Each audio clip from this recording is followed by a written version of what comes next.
The right agency partner can be transformational for any company. The agency landscape has shifted a lot. This birth of the independent specialist agency, to think that we went from £1,000 branding deal to working with some of the biggest companies in the world now is quite a journey. What is, in your mind, the most successful deal that you've made happen? I think the work we did with Brewdog many years ago that took them from punk craft beer they were to this now global player.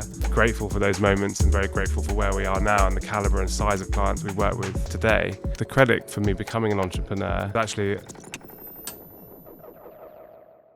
Toby, thank you very much for joining us. Thank you very much. Before we get too deep into the conversation, for people that don't know who you are and what you do, can you tell us a little bit about yourself and AUFI? Sure. I'm one of two co-founders of AUFI, or its full name is Ask Us for Ideas, and we run a service that we've called agency matchmaking, which is essentially us helping companies of varying sizes and scales and from different sectors around the world find the very best agencies across creative services like branding, product design, digital marketing, and everything that sits in between that. And what underpins all of that is a curated network of agencies from around the world that we maintain very close relationships with. What this means is we have perfect 10,000-foot view of the agency landscape as a whole, but then we also know each agency on a one-to-one basis. And through working with clients and through the time we spend with agencies, and we're talking to agencies daily, we really understand how the agency landscape is shifting in terms of how agencies are set up, how they approach work, what type of agencies work best with what type of clients, where client-agency relationships go wrong, so that when we're talking to any client about the specifics of what they're trying to do, both in terms of like the end deliverables, but what is it they're really looking to achieve? What are they looking for in a partner? When does work go well? When does it not go well? And formulating a view as to who the perfect agencies might be as a consequence of that. And essentially going from there to introducing them to the people that we think are best, that we've briefed and kind of aligned with the project, and then supporting that client to the point that they select an agency and then hopefully go off and have a very long-term relationship. Let's go prior to AUFI. Why did you set this up? What was the opportunity that you saw? We technically started the business. I talk about the company's birth certificate. Its incorporation is in July 2011. So this year will be 15, which is a journey in itself. So I was 23. I just turned 23. I turned 23 in June. This is something I started essentially out of university. There was probably a year period where I was trying to work out what I wanted to do. I had funny relationship with education, in the sense that I never really came out of education with like a particular love for a certain subject, or with a really clear idea of, which I'm sure is the case for lots and lots and lots of people, of what I wanted to do. When you're sort of exploring sort of traditional employment, that's quite, when you've got no sense of direction, it's a bit sort of loose. It's quite a hard thing to sort of find something you feel immediately passionate about. And my part of my challenge with education was, if I wasn't interested in something, I found it very hard to apply myself. And so the risk being that I could just end up in a job that I'd sort of, the days went by and so on and so forth. And so actually, to be fair, the credit for me becoming an entrepreneur is not some destined that I was meant to found a company or start a company. It was actually something my father encouraged me to do. And something I think that my dad lived a pretty traditional career, but I think he always had quite an entrepreneurial itch himself. And I think suddenly through me, he saw this opportunity to live that in some capacity. So him and I sat down and we discussed a variety of different ideas or things to explore, things that he'd encountered that would be valuable to him and where he was in life and other things, and a number of ideas, many of which I can't actually remember now. But the one sort of provocation that led to us starting this business was, how is the internet being used to access creative thinking? In that moment, really the focus, I think, was around the kind of brainstorming of ideas, driven by, traditionally, if you were running focus groups, you'd have to hire a physical space. And I'm sure this happens still a lot now. You hire a physical space, you pay someone to run it, you pay people to take part. You're limited by who can take part based on who lives within a reasonable distance. And that doesn't necessarily make them the best people to give feedback on a certain topic or product or subject, whatever it might be. And so the idea was, well, maybe the internet shifts that completely, because you in theory have access to everyone. You can be hyper selective. It's much more affordable to run. And maybe that was an idea, essentially. I then joke that at that point I should have started SurveyMonkey. Well, we may be sitting here, but we'd be talking about something very different. But Nick and I, my co-founder, we're old school friends for context. We started exploring sort of, I suppose, creative thinking, and ended up down a rabbit hole at the time of very, very early UGC and design contests. So you have a mixture of create a Super Bowl ad in your garden, and if you win, you know, you get $10,000 or pounds, whatever it might be. Or you have platforms like 99 Designs and some others that I can't remember the name of now, whereby they would essentially put a brief out and anyone could speculatively design a logo for a fish and chip shop, is the example we always use for some reason. And then the fish and chip shop would choose a winner, and that winner would get paid. At that point in our journey, we were like, wow, this is amazing. Why, you know, without any knowledge of how agencies work, how brands work, how agencies and brands interact, any real kind of respect or understanding for the creative process at that point, thought, well, this is amazing. Why would anyone do anything different? But actually, once we started to dig deeper into it, we started to understand actually the sort of the flip side of all of that, which was some ethical challenges around speculative work and getting people to do stuff. And actually, you know, into the case of the sort of UGC stuff, it was fun, but the campaign was more the fact that they were doing it rather than the actual output itself.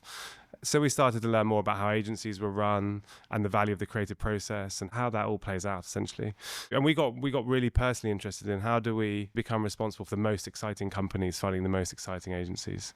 That was sort of the nucleus for the business starting, basically. So at that point, we embarked on a journey of, you know, first mistake number one, launching what was essentially a digital technical platform version of what we do now. Wow. And how did you go about, because I think what must have been the early challenges was sourcing clients for these agencies. Yeah. How did you go about kind of finding those early deals?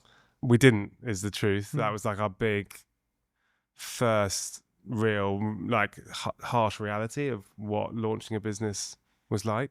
You know, it's a sort of chicken and egg, two-sided marketplace, essentially what we have. And so you need the agencies to service the clients, but you need the clients to bring projects to service the agencies. So we had to sort of go out and try and find these two things simultaneously to some degree. But we obviously started with the agencies. And before going into this, the advice we'd been given or feedback, I can't quite remember where from or why, was that agencies were going to be really, really hard to get involved with something like this. They're quite pretentious. They don't want, you know, they're very selective. It can be really, really hard to convince them to be part of something like this. We thought, well, that's the case. But if we crack that, then clients will come flooding, because there's agencies, clients need agencies. That'll be easy. And actually, it was totally the opposite way around. We were really hyper successful very quickly in bringing every agency that we approached to be on the platform on day one, which was still hyper selective. We chose sort of, I think it was like 20 or 25 agencies, predominantly in London, a couple in New York at the time. We always wanted to build a business that was quite US, UK focused, but ultimately global. And so we achieved the bringing on of like the agencies we wanted to pretty quickly. And so we thought, well, you know, we've done it.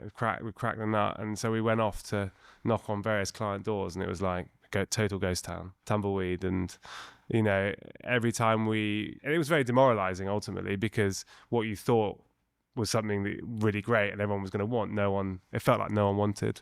And you start to realize the amount of variables that potentially go against you around mainly like timing and reputation. So the sell to an agency was, we're going to try and bring you work. And that's fairly easy sell to some degree. There's more nuance to it than that, obviously. But to agencies, to the client side, you have timing. So are you knocking on someone's door at the point that they are actually looking for an agency? And also reputation, which we had none. We didn't have any of at the time. We were two kids out of university with no prior involvement in the industry, no personal connections to the industry. So that was sort of the challenge we faced ultimately. When did you feel like you first got a little bit more traction? And do you remember that first deal that you... Oh, the first deal, totally, yeah. I mean, we still talk about it. It was for a stock film company called Kino Library. And it was a branding deal, essentially. They needed a brand to stand up this film library. And it was won by an agency that's now called Kaleidographic, but were called Oak Studio at the time. And I remember specifically Nick and I jumping around what was my bedroom in my family house at the time thinking, oh my, we've done it, we've closed the deal. We made 0 revenue on it. It made no difference to us, but like it was that feeling of closing that first deal was and I'll never forget that moment. And as I say, I'm very grateful for those moments and very grateful for where we are now and the caliber and size of clients we work with today. To think that we went from a really lovely stock film company and this agency down in Bristol to working with some of the biggest companies in the world now is quite a journey. So yeah, I remember that moment very vividly and we'll never forget it, I don't think. And when did you make that switch from it being this tech-enabled, the more platform side of things, to this very human approach? And why did you make that switch? We dragged our feet a bit. We battled against, trying to get clients onto the platform, but we kept coming up against the same wrong time, who are you type challenges.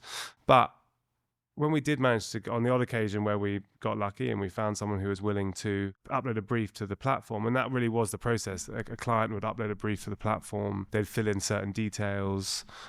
Based on those details, it would then funnel the briefs to the agencies it made sense to, and then those agencies were given the opportunity to respond to it. Eventually, when we would get people onto the platform and willing to put a brief on, we would often do a lot of the uploading, as I think a lot of companies do at the beginning of their journey. If they're a technical product and they're trying to onboard people, they sort of help with that as a learning experience for themselves.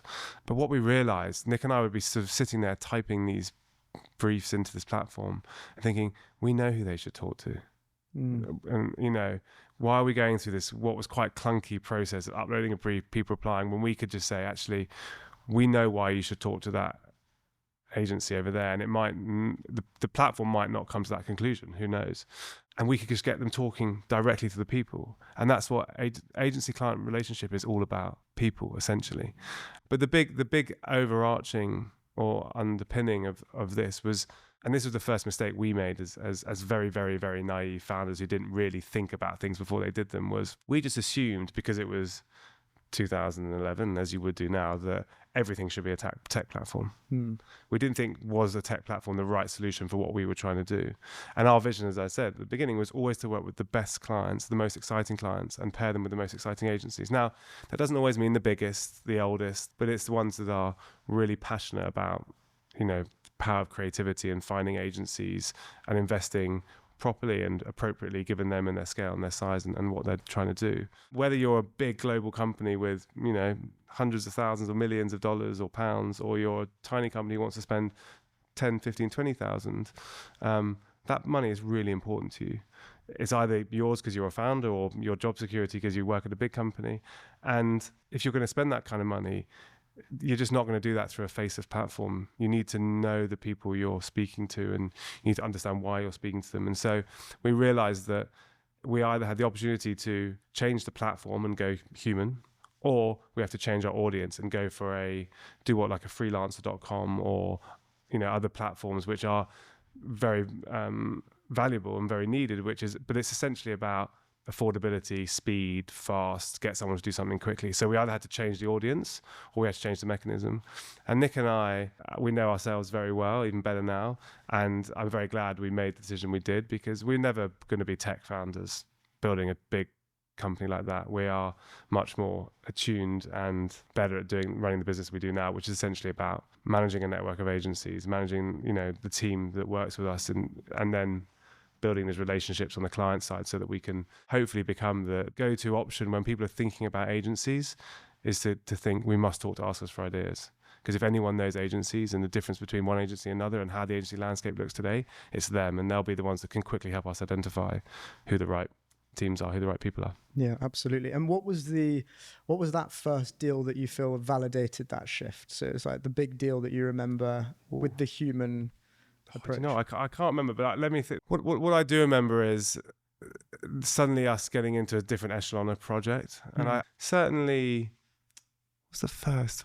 But we met Vianney, the founder. He's involved. I'm not quite sure he's exactly involved, but not as involved as he was then, obviously. And they were pre-launch. They'd been in market. And now was the first time they were going to invest properly in brand. And we paired them at the time with a relatively unknown new design agency called Koto, who are now one of the most famous design agencies globally. So there's moments like that I think back to, and I look at where Back Market is now, I look at where Koto are now, and to have been involved in that Certainly feels like one of those projects for sure. And what's it like seeing those agencies? Are there many agencies from the early days that are still with you? Obviously, Koto is quite a good example. Definitely. Yeah, huge amount. I mean, most of them. We work with them to varying degrees now as the needs of our clients have shifted. I mean, ultimately, we have a network of agencies that are intentionally broad in terms of their disciplines, and then within each discipline intentionally differentiated, both in terms of how they operate, how they think, how they approach work, the type of clients they like to work with, their size, their price point, and many other factors. There's many agencies that we've worked with since day one that are still part of the AUFI network now. Obviously, the AUFI network has shifted a lot over time. When we started it, as I mentioned earlier, it was 20 to 30 agencies that were very focused on sort of graphic design and branding. And the network now has multiple layers to it, but we have a kind of core network of 500 agencies. And those agencies span a huge amount of disciplines. Within each of those disciplines, they deliver that work in differentiated ways at different price points, different styles. They work best for different types of clients with certain mentalities and needs. And so the network is obviously much broader. But ultimately, we have no agreed expectation with any of these agencies. The only thing we agree with them is if we have a project that is right for you and is perfectly suited to you, we'll bring it to you. So there may be an agency we work with a lot on day one, but the type of work we get now from clients is very different to the type of work they were doing. So we maybe work less with them, but they're still part of the AUFI network and they're still a huge part of our fabric. You know, the first 10, 20 agencies that, you know, took a bet on us are some of my favorite agencies that I will always be grateful to and remember. And given any opportunity to bring them a piece of work, we'll definitely do that. And what was it like? You know, I've talked in the previous episode about co-founder and this sort of thing. What was it like with Nick? What's the difference between you and him? How do you complement each other? Yeah, I mean, Nick and I first met at 13 years old. So We've seen every version of each other, I'd say. We're sort of similar in many ways. We share a lot of the same kind of sensibilities and humours. We have a similar humour. There's an overlap in terms of things we like, but we're also quite different. He went to architectural college. He has a love of the arts, much deeper than I do. He loves music and he's very musically driven. Whereas I fit more into sort of slightly more traditional. I love sport. I'm a sports fanatic. At the heart of it, we're just really great friends, and there's a really deep trust and mutual respect for each other's strengths and weaknesses. And I think we complement each other very nicely for those reasons I mentioned. But we're also not, for better or worse, we've never tried to really define our roles to play to our strengths. We've tried to always do everything together. Part of the joy of this business and the joy of the journey we've been on has been doing it together. So we've always tried to, as I say, probably inefficiently, be involved in everything together. We travel together. We do our trips across the US. We're meeting clients and agencies, and in other parts of the world, we do it together. We very rarely split. There's elements of the business that he oversees a bit more than I do, and vice versa. But we're both still heavily involved in everything. We're a team of 14 now, so we're not big, but we're not small.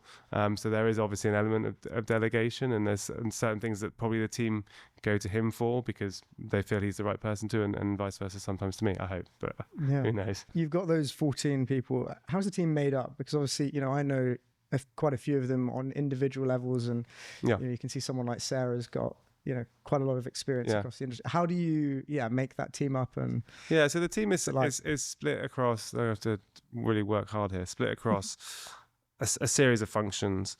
There's the network, which is you guys, which is the agencies essentially, and that is the job of those individuals who are brilliant is to maintain the agency landscape from a perspective of mapping it, looking at it strategically, looking at where the gaps are, making sure that we are as up to date with each of the agencies, and also making sure that where we are bringing new agencies into the network, that we're taking them through a proper onboarding process and, you know, really bringing them in for the right reasons. And it's their job then to, you know, as they have their kind of monthly catch-ups or quarterly catch-ups with agencies and they bring new agencies on, we have a fortnightly meeting called Agency Hour where Shah and Beth will take the whole team through all the various agency conversations they've had that week or the previous 2 weeks, both new agencies, existing agencies. And those conversations are very much trying to get to the core of what's important to each agency and what matters to them and what they're looking for and what they would get excited about, so that we can bring that level of understanding of each agency to each project. There's content. We've made a concerted effort in the last year and a half, 2 years, led by Emma, to try and put out a decent amount of content, both in terms of talking about the work we've been involved with, the partnerships we've placed, creating initiatives like the creative study we did a few years ago, the AUFI Index, which we launched last year, which is a celebration of 20 individuals annually, which we'll do for the next 5 years, and leading on those people to be thought leaders around certain subjects that are happening in the broader industry. Our own thought leadership, working with each of the agencies as part of the network to help them get their voices out there and collectively drive awareness to both them as agencies and us as a service. So content, network. Then there's, various sort of, data. We have sort of data and CRM and sales and finance, obviously, and there's a few people involved with that. And then there's accounts, essentially. As you say, you would have met a number of us. One thing that still exists today, that existed from when we began the company, is one person on the team manages a client from first conversation to hopefully closing the deal.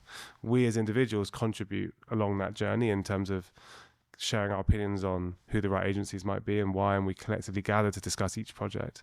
But one agency will have that first call with the client, they'll brief the agencies, they'll make introductions, they'll manage the client and support the agencies through the end of that process, and that is the core revenue function of the business. So, we have a series of people that manage accounts, which will be the people that you've obviously personally FaceTime with quite a lot. And how would you say the types of agencies have changed over that time? You said obviously it was very brand heavy at the beginning, web dev, that sort of thing.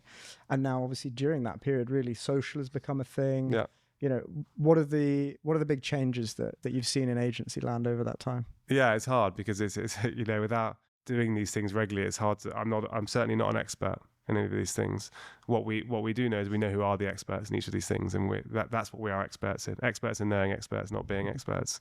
But the agency landscape has shifted a lot. Obviously, when we started this business, part of the catalyst for doing this was that I think at that point the agency landscape was going through the biggest shift it had ever been through, which was essentially the beginning of the independent agency, certainly to the volume that they exist now. Back then, obviously, a lot of work had been dominated by the big networks. And what you were seeing at that point was this birth of the independent specialist agency. So ex-creative director of big, amazing agency had left to start a small boutique shop. And it's, as happens with a lot of things, what happened then was the talent followed and then the clients followed. And then more and more agencies started to kind of pop up. And that really is why we can exist, because if you look at the independent or broader agency, not just independent, creative agency landscape as a whole, it is incredibly complex. There's hundreds of thousands of agencies out there, all somewhat boasting the same clients, saying the same things, and it's very hard to navigate. And all you have now is Google, or even more recently ChatGPT, to help you determine who's good. But it's very surface level, which is hopefully why the value of what we do in a company like ours exists. So, but anyway, going back to original question. So then you started seeing the independent specialists. So everything was very specialist driven. What I think happened next, and has sort of looped around a few times along the way, is first you had the proliferation of different services, different types of digital media, social, etc. But then you had the realization that there was a value in long-term relationships and full service agencies. So what started to happen is some of these independent agencies started to create full service offering, but in a very different way. This didn't mean lumbering huge, massive, multinational, hundreds of, thousands, not tens of thousands of people, companies and agencies, but either creating mini networks or creating sort of networks of trusted partners that they work with to build longer term relationships and see work through across a variety of mediums in terms of how. And it's valuable to them, it's valuable to the client.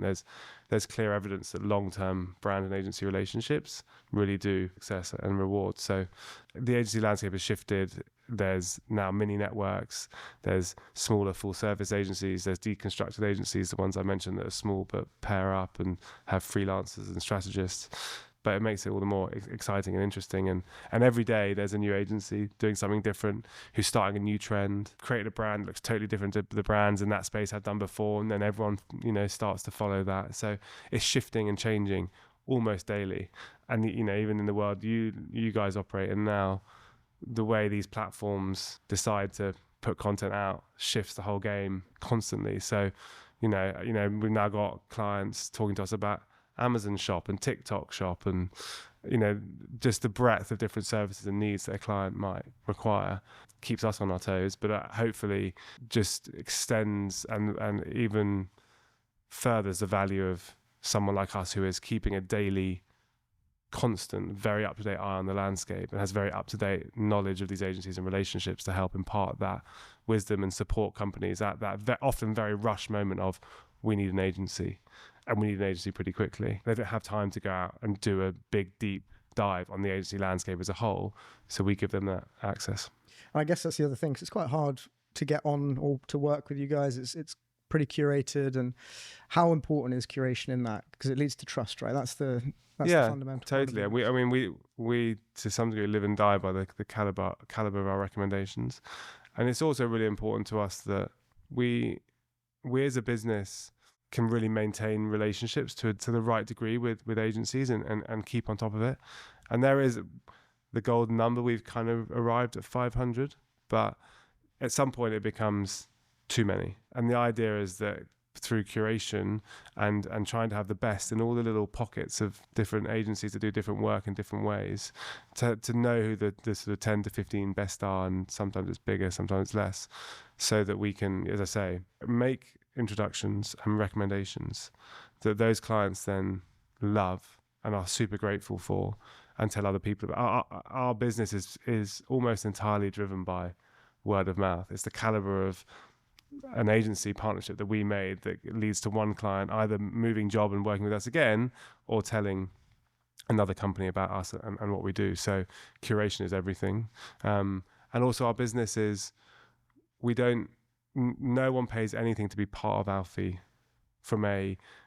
to be part of the network or to see work. We only earn fees if we help create successful relationships, and so they have to be successful. What is, in your mind, the most successful deal that you've made happen, or even the proudest? Oh gosh, there's so many. There's so many, and there's so many that names that won't mean anything to people. But I'll mention Back Market again. I think the work we did with Brewdog many years ago that took them from sort of this sort of very kind of punk craft beer they were to this now global player. That was a pivotal moment. We've worked with, there's a company called Common Goal, which is a charitable organisation that gets footballers to commit 1% of their salaries to charity. And as a football fan, I was very proud of that. Same with a company called Mercury 13, which is a multi-club sort of ownership group of women's football clubs, and we've helped them with their brand and all the clubs they've launched so far. So that, on a personal level, we've worked with companies like Paul Smith, and Chanel and some other big names. There's so many that I'm definitely forgetting about that I'm gonna, after this interview, think, why didn't I remember those people? But there's just so many. I mean, we're doing on average somewhere between 250 to 300 of these deals a year, and we've been doing that now for a good amount of years. So there's a company in America called Seed. Yeah. We helped Ara pre-launch, and I think there's no brand that comes up in conversations we have with clients as inspiration more than that brand. We've done work with companies like Virgin Galactic, just so many. So it's such a broad, the breadth of what we do is what makes what we do so enjoyable, from, companies across entertainment, media, sport, education, technology, beauty, B2B, B2C. It's the breadth of what we do is super fascinating, and I feel very privileged for the conversations we get to have. Would you say the most rewarding type of business is that very early stage business, or would you say that it's rewarding at every level? I think it's rewarding at every level. Of course, when you work with a brand that goes on to be very successful or gets talked about a lot, or we help create something, that's obviously really rewarding. But then, we'll work with a company like Auto Trader to help them with their sort of creative campaign and their platform idea that's now being rolled out. And then I grew up. I remember when I was thinking about buying my first car, I looked on Auto Trader, and they've got some amazing stats about the amount of time people spend on Auto Trader. So, that has its own, meaning. And to work with what is quite a reputable company in the UK and to see adverts all over the country, as a consequence of a relationship we've made is super valuable, for sure. I'd love to talk a little bit about networking as, because obviously that's a huge part of your job. What would you say to 23-year-old Toby in terms of the key things to do when you're networking with people? It's funny you ask that. I would position myself as a famously bad networker. Really? Yeah. Why would you say that? If you think about networking in the traditional sense of going to a network event, that is like my idea. I will do everything, make every excuse under the sun not to be there. And if I'm there, I'll find every excuse to leave the moment I can do. Irish exit, is it? Yeah, I really struggle with... I'm good at networking in a sense, for me, in a environment that feels very authentic and natural and familiar. I suppose in some senses I've done a good job of, going out to the, we have the work, we talk about the AUFI network. So building the agency network is something I thoroughly enjoyed and do, but networking in a sense of like trying to win clients is not something we've done much of, if at all, really. What we've always tried to do is believe in doing great work, and if we do great work, that will create a network effect of people that talk about us, and through them we build a very strong network of... But what we definitely try and do is, as much as we can, is really build meaningful relationships with the people we work with, and through that create a network. But I wouldn't position myself as a networker. Is Nick? At all. No. And it's funny, I mean, it's, I've got many friends who are entrepreneurs and brilliant entrepreneurs, and they definitely fall into the category for me of they were always going to be an entrepreneur. I am a happy mistake of an entrepreneur is how I describe myself. I'm very grateful for it. I couldn't imagine anything else. One of my biggest fears is what I would do if for whatever reason I wasn't doing this, because I don't know how I'd cope. But yeah, as I say, I have many friends who are natural networkers and entrepreneurs. So if you're sat at a dinner party and someone asks them what they do, it's like they glow, they light up with excitement. Whereas I almost dread the point when people ask me what I do. What do you say when people Well, ask I you? sort of said half what I said to you at the beginning of this conversation, but complexity of what we do is it's pretty unheard of. Mm. So I sometimes jokingly wish I could just say I'm a lawyer or an accountant, because then you can just sort of move on and people know what that is and they're not really interested. But I then have to explain what I do, and then people go, oh, well, like modeling agencies. And I'm like, no, not modeling agencies. It's, and if people aren't familiar with creative services and marketing and product and digital advertising, they don't work in a brand, it's very sort of odd to them. It is very niche. We're trying to make it not niche. That's part of the goal of growing this business and creating a sort of mainstream service, hopefully, that's talked about in the way that other, recruitment or headhunting is spoken about. That's great. Serendipitous. And Yeah. So what would you say is the future for AUFI? Where do you want to take it in the next 3 and 5 years? In simple terms, and I don't think it needs to be grander than this, certainly at this stage, is just to keep growing. We feel and we know that we are really, even despite the amount of stuff we're doing, and I feel very proud of that, it's not a boast, we are only scratching the surface of what is out there in terms of the volume of companies who are hiring agencies or trying to find agencies on a daily basis. And we are for a certain type of client. We're not for every client, but there's still many of them, and we're barely scratching the surface. The way we sort of illustrate that is that these are plucked out of the air numbers, by the way, so don't test me on these. But if we were to go and canvass 100 agencies, we think our sort of people who know our score, would have heard of our score, would be fairly high. Wouldn't be 100%. Would it be 50%? I don't know. But a fair amount of agencies, if you went and canvassed 100 around London, would have maybe, hopefully, heard of us, worked with us, know of us in some capacity. I think if you found 100 CMOs, we believe if we were to find 100 CMOs and ask them if they knew about AUFI, it would be less, potentially none, or one. I think very little people even know about agency, what we do as a service, let alone that we exist. Once people find out about what we do, and once someone's introduced to us, obviously they then really get it and are excited by it, and those people know who we are. But outside of that, there's no real understanding of us as a business or what we do. So for us, it's how do we break that? Part of our challenge is how do we break out from just being this company that if you know about them, you know about them. But if you don't know about them, you don't know about them. You see what I mean? So we've got a few things up our sleeves, hopefully in this year, that will help to drive some of that awareness. Let's see if it works. Who knows? But I'm excited about it. As you scale, how do you keep the curation alive? Is it just more people that, help In terms of the network? Yeah, because I guess another value in you guys is being niche, is knowing the people that you should know. Yeah. And I don't know what your intentions are because we haven't talked about it, but obviously scaling and, going further means that there needs to be more agencies and so on and so forth. So how do you keep that level of control over the quality of those agencies? Hopefully we keep you guys busy, but there's still within the 500, there's still a lot of capacity to take more work on. So I'm not worried about that, and it will always be part of our mentality. And how do we make sure we maintain that layer of curation? And we have systems internally. We track all our conversation with the agencies in a sort of, I call it a proprietary database called The Source, which is just funnily named for internal purposes. We record everything we learn in all those conversations. So we do have tools to support our own, because we can't remember every conversation every time with every agency, but we do have tools that help us, remind us that, if we're looking for clients, really looking for an agency that really has a niche understanding of a certain type of audience, or as a team, they're personally very invested, or they represent something as a company, or they're passionate, or whatever it might be. Obviously there's a memory layer. There's the people who initially come to mind. And then there's, okay, let's consult our database and make sure that the people that we should be thinking about, we're thinking about, and we're not forgetting about people just because, on that day we forgot about them, if you see what I mean. So we're not pretend we have super brains that can remember everything, because what we always want to be really honest about is, while we believe it would be pretty unrivaled when it comes to a knowledge of the agency landscape, we're not claiming that we know everyone and there's not someone outside of our network who's brilliant and we don't know of. We're not too arrogant to think that. So we are always keeping an eye on the agency landscape and making sure we're up to date with new agencies. And often we find out about new agencies when we're talking to other clients, because one of the first questions we ask clients when we meet them is, who are you already talking to? Who have you worked with in the past? And there'll be an agency name that comes up.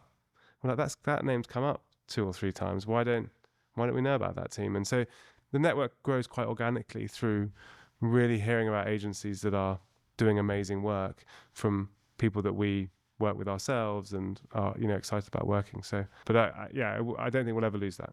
Great. I want to touch on you a little bit more personally in terms of your journey and how you've grown over that time. What would you say is just nowadays, what is a day in the life like for you? So if we were to be like with you from the moment you wake up to the moment you go to bed, what does that look like? Well, I'm a father now, so I have a 4-year-old and a 2-year-old, 4-year-old daughter, 2-year-old son. So the first part of my day you wouldn't want to be involved with, because it is total chaos, but sometimes in the best of ways, sometimes in a way that infuriates me beyond belief, but we're human. At the beginning of my day, and I'm very lucky, and I say this with great respect for people who aren't as lucky as I am, I drop my kids to school almost every day, school/nursery. Find that time with them in the morning super special and super important. And I think back to my parents' generation, I'm not sure what it was like for yours, I didn't see my dad during the week. It was a different time. There was different flexibility for people to be able to do that. And obviously, as the founder of my own business and somewhat my own boss, but obviously optically I've got to get it right for the team. There's some flexibility for that. So the beginning of my day is spent with my kids. Sometimes wishing I wasn't with them, but still with them, dropping them to school, and then into the office. So we as a team have an office which you've been to in Fitzrovia. A space that we're really proud of, that we, much like what you guys have built here, have really made an effort to make special. A place that we want people to want to come to, not feel they have to come to, and a space that we can use for other things as well. So into the office, I will normally focus my morning on, we do a lot of work in America, as you know, and I may have mentioned already. So a lot of my morning is catching up with clients and agencies that have been in touch from San Francisco and the West Coast of America, and sort of getting my sort of to-do list for the day in order. Every other day we have a all hands teamer where we talk about all the projects and agencies. I try and do a Pilates class. I'm big into my Pilates. Great. So, health and... Midday, or is it? A midday one, lunchtime class, yeah, which has become, I'm conscious of not becoming sort of OCD about it, but I do really value it. I value the exercise of it. And then most of the afternoon will be spent in, working on sort of projects and initiatives that we've got going on, or helping the individuals who are running those things, and or spending time talking to current or new clients. We spend a lot of time obviously in conversation with our agencies who are pitching on work and going through the process of trying to win work. I say pitching in the broadest sense, I don't mean creatively pitching, and or talking to clients who have questions around next steps and how to think about selecting an agency and what's more important, and talking to them more broadly. Our role with with the brand through the process is to be a soundboard, to offer our thought and our guidance and advice on how they might think about navigating the various steps to making a decision, never to make the decision for them. We really impart on them from day one that this has to be your decision. What we will do is help you get to a place where you feel confident about your decision if you require that. So that's my day. I spent a lot of time talking to people, which I enjoy. Evening, a mix of evening. I try and get home before the kids go to bed. Again, it's important to me. So I can't get home just late enough that I don't have to deal with it, but early enough that they are so grateful that I've come and make me feel like a wonderful father. So I, read a book with them, put them down, and they go to sleep. And then my wife and I, we like to cook. I say that in the sense that we find that process of cooking together nice, keeps me away from the TV. I'm a big TV buff. Normally I'll end my day on watching the television, not networking, which I should be doing. So yeah, big TV guy. We have TVs in every room, which makes some people feel very uncomfortable, but we don't know how else to live. So we cook. Mindful Chef, big shout out to Mindful Chef. I think they're an amazing company. Product is amazing. Cook together, watch some TV, go to bed, rinse and repeat. Obviously, on occasion out for dinner with friends or have a client dinner, work dinner, that kind of stuff. But I would put myself in a fairly simple category. The other big thing that, as I mentioned, that defines mine is if there's a big football game on the evening. Yeah. So I was watching football last night, for example. But I'm a simple pleasures. I like convenience, I like ease, I like comfort. I love going out and having fun with my friends, but actually I love being home as well, I feel very lucky to feel that way. And what was it like towards the beginning? Were you a little bit more restless, a little bit more? Yeah. I mean, obviously you didn't have the kids. Yeah, as in the beginning of the AUFI the business, journey. Yeah. Yeah, I mean, we were super young, didn't know what we were doing, trying to fake the sort of businessman like character. So much so that on occasion, and most occasions when we were younger, we'd wear suits. Wow. I haven't worn a suit, apart from events for years. But I think it was sort of hardwired into us again. Of Nick and I both had fathers that had quite traditional careers that went to work every day in a suit, and a lot of people we knew did that. And so we would turn up in a suit and go to meetings in suits. And so, we really were trying to pretend like we were serious businessmen, making a lot of mistakes, learning on the go. I think hyper naive, which, in one sense was a great strength. I referenced earlier that part of the challenge, or that what we perceived was going to be the challenge, was convincing agencies to be a part of what we were doing, because they were quite pretentious about what they were associated with and wanted to be part of. The fact that we had no preconceived idea of how this should happen. And so we were pretty humble in the sense that we wanted to build something for them that they wanted, not go to them with a preconceived idea of, we've been in the industry for 20 years, this is how we do it, we're going to run this process, you're going to be part of it, you're going to stick to it. And, I think probably the versions of us that approached them previously were quite corporate, sort of lead sales, B2B, very RFP driven, whereas we were, thankfully in this occasion, not in suits, saying, look, we want to do this thing that essentially, we've got this vision that we want to become the go-to place for the most exciting brands and projects, and we want to have the best agencies as part of this network. We don't really know how we're going to do it. It's going to be a platform that's going to send you projects that are relevant to you, and if you want to pitch them, you can pitch them. If you don't, you don't. But really, we want you to help us shape this. And I think that was probably quite refreshing to people. And so, yeah, as I say, the first years were us trying to get this thing off the ground. It took a long time. I mean, if I was to, I could cut this journey, with what I know now, I could cut this journey massively in half. I could have done what we've done in 15 years, probably in 5 years. What would you have done differently? Well, just skip the first part. Skip the first part, basically. And also, the big sort of shift and catalyst for us was we realised when we were getting briefs some briefs that we thought were really amazing. Like, wow, what a cool company, amazing brief. And we'd sort of chard at Christmas, run to these agencies that we were so desperate to impress and say, look, we've got this amazing project and it's great for you. And then they go, no, we can't take it on. It's not right for us. Or, we're too busy, or we've got a conflict. So we were like, wow, how often is this happening? And they say, oh, we're turning projects away all the time. So we were like, well, help us help the network. Send us work. We'll rehouse that work. That will help us, drive, build our business. We found a few agencies, particularly in America, who were very selective by design in terms of what they took on, and turned away a lot of work. And thankfully, they sent all those clients, or a good portion of those clients, to us out of kind of wanting to support what we do. And what that meant, going back to what we discussed earlier, was we had two major challenges: timing and reputation. Timing, well, they were looking for an agency because they'd been referred to us by an agency that was turning them away, and therefore somewhat desperate because the agency they wanted to couldn't take it on. And reputation, well, we've been referred to someone they trusted, so reputation is implied through that.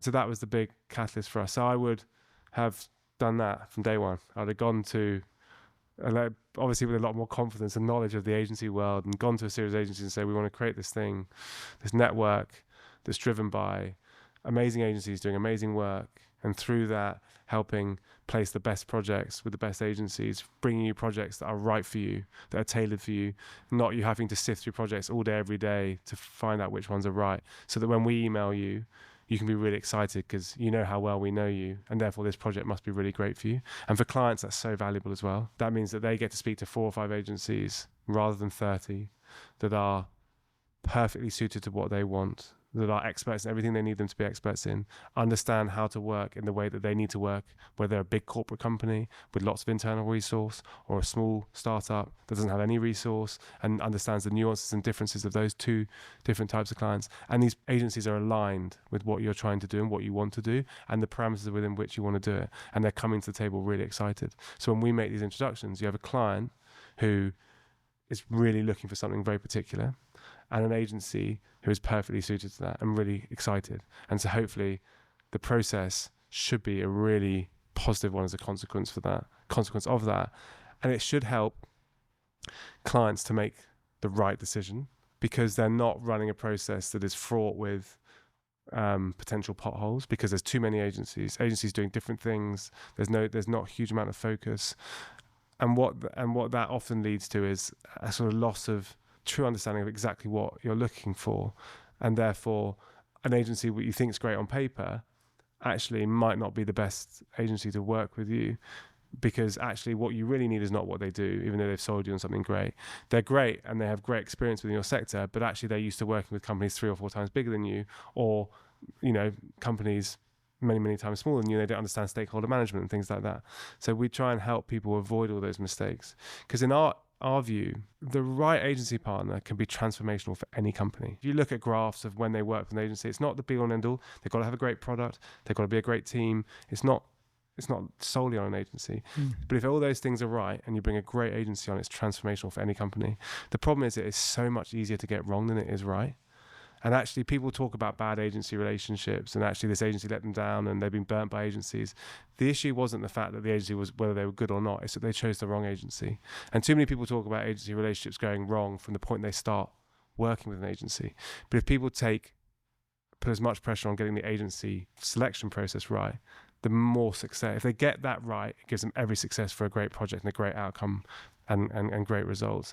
If they do half a good job on the selection, they're going to get something okay at best ultimately. And so our whole mantra is, how do we help clients get that part of the process really right? And it's not a long process. It still relies on them to make decisions, select agencies, meet agencies. We're not trying to take that away from them. We encourage that as much as possible.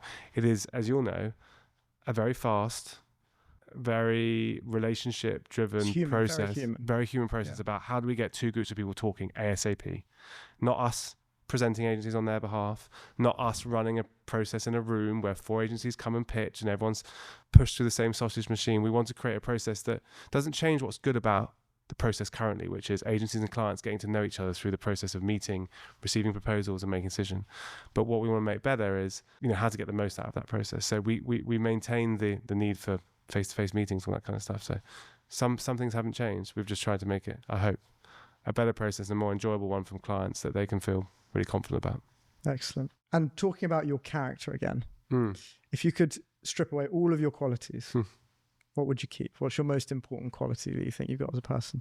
Yeah, I mean, my poor wife, and who I constantly say I've got no qualities to, and then we went to an exercise not so long ago with a team, one of those exercises where someone comes in and you have to pick a card which relates to your qualities, and I couldn't find any cards. So in my mind, I don't really know. But what I would say, and I think this has been true of my life generally, I've always managed to cultivate a good group of friends, and I've always had a small group.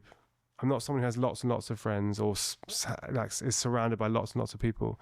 I think I've got a knack for building networks, even though I'm not a networker, but not in the sense that we were discussing earlier. I think there's something about my ability to bring people together. I'm a people pleaser, ultimately, for better or worse sometimes. I was like that as a kid.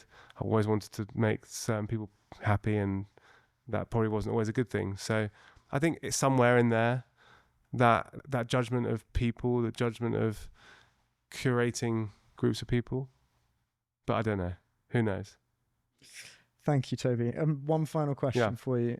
What's an entrepreneur or a founder story that you're inspired by or you admire that might be worth us having a conversation with in the next episode? I think anyone who takes on the role of being a founder, I have a huge respect for. I have lots of friends, and obviously I've met lots of founders along the way. But some off the top of my head who I think are doing amazing work at the moment. You wanted one, did you? You can name a few. I'm trying to think of people that would be good to come on here as well. There's a lady called Rose Colcord, who's the founder of an intimates brand called Cuckoo. I think she's a phenomenal founder. I've never met someone who's so considered and just has such an eye for her consumer. And I think what she's built, I mean, you talk about building a community and a network. What she's built through that company is amazing. In a very different way, the guys at Surreal, Kit and Jack, I think, are doing an amazing job of building that company. A guy called Jojo Regan, who's the founder of a company called Manners Golf. I think he's doing an amazing job. And then lots and lots. There's too many friends to mention without not mentioning one of them. So that I think there's three good examples of founders who are at really exciting moments in their journeys, who I think will go on to do really amazing things. And I think, they would have many better lessons to learn from than me, I think. Excellent. Well, look, I've thoroughly enjoyed this, and we love working with you guys, and we've done some great projects off the back of the relationships that you've created. So thank you very much. No, thank you. We're very proud to have social as part of the network, so I appreciate you having me. Thanks, Toby.